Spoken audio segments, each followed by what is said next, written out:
வாக்குறுதி எண் 1 மகளிர் நலன் குல வழக்கு திட்டம். சமூகத்தில் பொருளாதார சமநிலையை உருவாக்கிட குலவிளக்கு திட்டத்தின் மூலம் அனைத்து குடும்ப அட்டைதாரர்களுக்கும் ஒவ்வொரு மாதமும் உதவித்தொகையாக ரூபாய் 2000 வழங்கப்படும். இத்தொகை குடும்ப தலைவியின் வங்கி கணக்கில் செலுத்தப்படும்.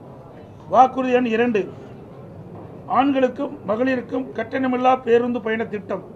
நகர பேருந்தில் பயணம் செய்யும் ஆண்களுக்கு கட்டணமில்லா பேருந்து பயண திட்டம் செயல்படுத்தப்படும். ஏற்கனவே நடைமுறையில் இருக்கும் நகர பேருந்துகளில் பயணம் செய்யும் மகளிருக்கான கட்டணமில்லா பேருந்து பயண திட்டம் தொடர்ந்து செயல்படுத்தப்படும். அறிவிப்பு எண் 3 அனைவருக்கும் வீடு அம்மா இல்லம் திட்டம். அம்மா இல்லம் திட்டம் மூலம் கிராமப்புறங்களில் குடியிருப்பதற்கு சொந்த வீடு இல்லாதவர்களுக்கு அரசே இடம் வாங்கி கான்கிரீட் வீடுகள் கட்டித்தரப்படும்.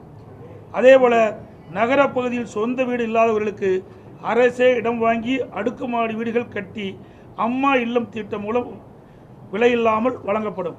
அதை போலவே ஒரே குடும்பத்தில் வசிக்கும் பட்டியலின மக்கள் அவருடைய மகன்கள் திருமணமாகி தனி குடித்தனம் செல்கின்ற போது அரசே இடம் வாங்கி அவர்களுக்கு கான்கிரீட் வீடுகள் கட்டித்தரப்படும்.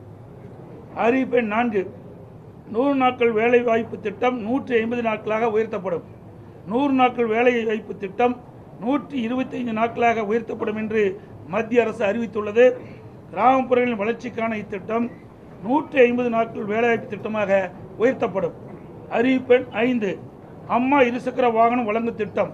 மகளிருக்கு ரூபாய் 25,000 மானியத்துடன் 5 லட்சம் மகளிருக்கு அம்மா இருசக்கர வாகனங்கள் வழங்கப்படும். தேர்தல் அறிக்கை தயாரிக்கும் குழு மண்டல வாரியாக பலதரப்பட்ட மக்களை நேரில் சந்தித்து அவர்களின் கோரிக்கை மனுக்களை பெற்றுள்ளனர். இப்பணி நிறைவடைந்ததும் அனைத்து இந்திய அண்ணா திராவிட முன்னேற்ற கழகத்தின் சார்பாக குழு தயாரிக்கப்பட்ட அறிக்கையை அறிவிப்புகளாக வெளியிடப்படும் என்று மகிழ்ச்சியுடன் தெரிவித்துக் கொள்கிறேன்.